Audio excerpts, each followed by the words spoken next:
ಎಲ್ಲರಿಗೂ ನಮಸ್ಕಾರ. ಇವತ್ತಿನ ರೆಸಿಪಿ ಬಂದ್ಬಿಟ್ಟು ಚಿಕನ್ ಟಿಕ್ಕಾ ರೆಸಿಪಿ. ಬನ್ನಿ ಸಿಂಪಲ್ ಆಗಿ ಹೇಗ್ ಮಾಡೋದು ಅಂತ ನೋಡೋಣ. ಮೊದಲಿಗೆ ನಾನು ಇಲ್ಲಿ ಒಂದು ಪ್ಯಾನ್ ನ ಇಟ್ಕೊಂಡಿದ್ದೀನಿ. ಇದಕ್ಕೆ ಒಂದು ಅರ್ಧ ಕಪ್ ಅಷ್ಟು ಎಣ್ಣೆನ ಹಾಕೋತಾ ಇದ್ದೀನಿ. ಹಾಕೊಂಡ್ಮೇಲೆ ಸ್ಟವ್ ನ ಆಫ್ ಮಾಡ್ಬಿಡಿ. ಆಫ್ ಮಾಡ್ಬಿಟ್ಟು 1 ಕಪ್ ಅಷ್ಟು ನೀರನ್ನ ಹಾಕೋತಾ ಇದ್ದೀನಿ. ಹಾಕೊಂಡು ಚೆನ್ನಾಗಿ ಮಿಕ್ಸ್ ಮಾಡ್ಕೊಂಡ್ಮೇಲೆ ಇವಾಗ ಸ್ಟವ್ ನ ಆನ್ ಮಾಡ್ಕೊಂಡು ನಾವು ಚಿಕನ್ ನ 1 kg ಅಷ್ಟು ತಗೊಂಡಿದ್ದೀನಿ. ಚೆನ್ನಾಗಿ ವಾಶ್ ಮಾಡಿ ಇಟ್ಕೊಂಡಿರುವಂತ ಚಿಕನ್ ನ ಇವಾಗ ಬಾಂಡ್ಲಿಗೆ ಹಾಕೋತಾ ಇದ್ದೀನಿ. ಹಾಕೊಂಡು ಐ ಫ್ಲೇಮ್ ಅಲ್ಲಿ ಇಟ್ಕೊಂಡು ಒಂದಕ್ಕೊಂದು ಬೇರೆ ರೀತಿ ನೀಟಾಗಿ ಮೊದಲಿಗೆ ಮಿಕ್ಸ್ ಮಾಡ್ಕೊಳ್ಳಿ. ನೋಡಿ, ಒಂದು 5 ನಿಮಿಷ ಆದ್ಮೇಲೆ ನಮಗೆ ಸಂಪೂರ್ಣವಾಗಿ ಚಿಕನ್ ಕಲರ್ ಎಲ್ಲ ಚೇಂಜ್ ಆಗುತ್ತೆ. ನೋಡಿ, ಈ ರೀತಿಯಾಗಿ ಆಗುತ್ತೆ. ಇದಕ್ಕೆ ಇವಾಗ ಒಂದು 5 ನಿಮಿಷ ಹಾಗೇನೆ ಐ ಫ್ಲೇಮ್ ಅಲ್ಲಿ ಇಟ್ಕೊಂಡು ಚೆನ್ನಾಗಿ ಕುದಿಸ್ಕೋಬೇಕಾಗುತ್ತೆ. ನೋಡಿ, ಕುದಿತಾ ನೀರಿನ ಅಂಶ ಕೂಡ ಚೆನ್ನಾಗಿ ಇನ್ನು ಚಿಕನ್ ಬಿಟ್ಕೊಂಡಿದೆ. ಈ ಟೈಮಲ್ಲಿ ನಾನು ಈಗ ರುಚಿಗೆ ತಕ್ಕಷ್ಟು ಉಪ್ಪನ್ನ ಹಾಕೋತಾ ಇದ್ದೀನಿ. ಹಾಕೊಂಡ್ಮೇಲೆ ಒಂದು 6 ರಿಂದ 8 ನಿಮಿಷ ಇದನ್ನ ಲಿಡ್ ನ ಕ್ಲೋಸ್ ಮಾಡಿ ಚೆನ್ನಾಗಿ ಐ ಫ್ಲೇಮ್ ಅಲ್ಲಿ ಇಟ್ಕೊಂಡು ಬೇಯಿಸ್ಕೋಬೇಕಾಗುತ್ತೆ. ನೋಡಿ, ಸ್ವಲ್ಪ ನೀರಿನ ಅಂಶ ಕಮ್ಮಿ ಆಗಿದೆ. ಚಿಕನ್ ಕೂಡ 150% ಅಷ್ಟು ಚೆನ್ನಾಗಿ ಬೆಂದಿರುತ್ತೆ. ಇದಕ್ಕೆ ಇವಾಗ ಒಂದ್ 2 ಟೇಬಲ್ ಸ್ಪೂನ್ ಅಷ್ಟು ಶುಂಠಿ ಬೆಳ್ಳುಳ್ಳಿ ಪೇಸ್ಟ್ ನ ಹಾಕೋತಾ ಇದ್ದೀನಿ. ಒಂದ್ 2 ಟೇಬಲ್ ಸ್ಪೂನ್ ಅಷ್ಟು ಶುಂಠಿ ಬೆಳ್ಳುಳ್ಳಿ ಪೇಸ್ಟ್ ನ ಹಾಕೋತಾ ಇದ್ದೀನಿ. ಮತ್ತೆ ಒಂದ್ 2 ಟೇಬಲ್ ಸ್ಪೂನ್ ಅಷ್ಟು ಬೆಳ್ಳುಳ್ಳಿನ ಸಿಪ್ಪೆನ ತೆಗೆದು ಚಿಕ್ಕ ಕಟ್ ಮಾಡಿ ಹಾಕೋತಾ ಇದ್ದೀನಿ. ಹಾಕೊಂಡು ಒಂದಕ್ಕೊಂದು ಬೇರೆ ರೀತಿ ನೀಟಾಗಿ ಮಿಕ್ಸ್ ಮಾಡ್ಕೊಂಡು ಐ ಫ್ಲೇಮ್ ಅಲ್ಲಿ ನಾವು ಕುದಿಸ್ಕೋಬೇಕಾಗುತ್ತೆ.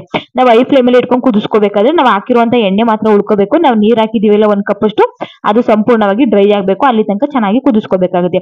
ಇದಕ್ಕೆ ಇವಾಗ ಖಾರಕ್ಕೆ ನಾನು ಒಂದು 10 ಹಸಿರು ಮೆಣಸಿನಕಾಯಿನ ಹಾಕೋತಾ ಇದ್ದೀನಿ. ಹಾಕೊಂಡು ಚೆನ್ನಾಗಿ ಮಿಕ್ಸ್ ಮಾಡ್ಕೊಳ್ಳಿ. ಮಿಕ್ಸ್ ಮಾಡ್ಕೊತಾ ನೋಡ್ತಾ ಇರ್ಬೋದು ನೀವು, ಆಲ್ಮೋಸ್ಟ್ ನೀರಿನ ಅಂಶ ಎಲ್ಲ ಕಮ್ಮಿ ಆಗಿದೆ. ಹಾಕಿರುವಂತ ಎಣ್ಣೆ ಮಾತ್ರ ಬಾಕಿ ಇದೆ ಅಂತಾನೆ ಹೇಳ್ಬೋದು. ನೋಡ್ತಾ ಇರ್ಬೋದು, ನಾವು ಹಾಕಿರುವಂತ ಎಣ್ಣೆ ಮಾತ್ರ ಇದೆ. ನೀರಿನ ಅಂಶ ಎಲ್ಲ ಕೂಡ ಸಂಪೂರ್ಣವಾಗಿ ಡ್ರೈ ಆಗಿದೆ. ಇದನ್ನ ಇವಾಗ ನಾವು ಸೋದಿಸ್ಕೋಬೇಕಾಗುತ್ತೆ. ಎಣ್ಣೆ ಮತ್ತೆ ಚಿಕನ್ ನ ಸಪರೇಟ್ ಮಾಡಿ ಇಟ್ಕೊಳ್ಳೋಣ. ಇವಾಗ ಚಿಕನ್ ನ ಇವಾಗ ಎತ್ತಿಟ್ಕೊಂಡಿದ್ದೀನಲ್ಲ, ಇದನ್ನ ಇವಾಗ ಒಂದು ಬೌಲ್ಗೆ ಹಾಕೋತಾ ಇದ್ದೀನಿ. ಹಾಕೊಂಡ್ಮೇಲೆ ಇದಕ್ಕೆ ಮಸಾಲೆಗಳನ್ನ ಆಡ್ ಮಾಡ್ತಾ ಹೋಗ್ಬೇಕಾಗುತ್ತೆ. ಇದಕ್ಕೆ 1 ಟೇಬಲ್ ಸ್ಪೂನ್ ಅಷ್ಟು ಚಿಲ್ಲಿ ಪೌಡರ್ ನ ಹಾಕೋತಾ ಇದ್ದೀನಿ. ಮತ್ತೆ ಅರ್ಧ ಸ್ಪೂನ್ ಅಷ್ಟು ರೆಡ್ ಚಿಲ್ಲಿ ಫ್ಲೇಕ್ಸ್ ನ ಹಾಕೋತಾ ಇದ್ದೀನಿ. ಮತ್ತೆ 1 ಟೇಬಲ್ ಸ್ಪೂನ್ ಅಷ್ಟು ಧನಿಯಾ ಪೌಡರ್, 1 ಟೇಬಲ್ ಸ್ಪೂನ್ ಅಷ್ಟು ಜೀರಾ ಪೌಡರ್, ಅರ್ಧ ಸ್ಪೂನ್ ಅಷ್ಟು ಗರಂ ಮಸಾಲ, 1 ಟೇಬಲ್ ಸ್ಪೂನ್ ಅಷ್ಟು ಚಾಟ್ ಮಸಾಲಾನ ಹಾಕೋತಾ ಇದ್ದೀನಿ. ಮತ್ತೆ 1-2 ನಿಂಬೆ ರಸನ ಹಾಕೋತಾ ಇದ್ದೀನಿ. ಸ್ವಲ್ಪ ನಿಂಬೆ ರಸ ಹುಳಿ ಬೇಕು ಜಾಸ್ತಿ ಅನ್ನೋರು ಸ್ವಲ್ಪ ಜಾಸ್ತಿ ಹಾಕೋಬಹುದು. ಮೇಲ್ಗಡೆ ಒಂದು ಪ್ಲೇಟ್ ನ ಕ್ಲೋಸ್ ಮಾಡಿ ಈ ರೀತಿಯಾಗಿ ನೀಟಾಗಿ ಟ್ಯಾಪ್ ಮಾಡ್ಕೊಂಡ್ರೆ ನಮ್ಗೆ ಮಸಾಲೆ ಎಲ್ಲ ಚೆನ್ನಾಗಿ ಹಿಡಿಯುತ್ತೆ. ಈ ರೀತಿ ಇಷ್ಟ ಇಲ್ಲ ಅಂದ್ರೆ ಬೇಕಿದೆ, ಈ ರೀತಿ ಇಷ್ಟ ಇಲ್ಲ ಅಂದ್ರೆ ಮಸಾಲೆಗಳನ್ನೆಲ್ಲ ಹಾಕೊಂಡು ಚಿಕನ್ ಜೊತೆಗೆ ಒಂದ್ 2 ನಿಮಿಷ ಫ್ರೈ ಮಾಡ್ಕೊಂಡ್ರೆ ಸಾಕು.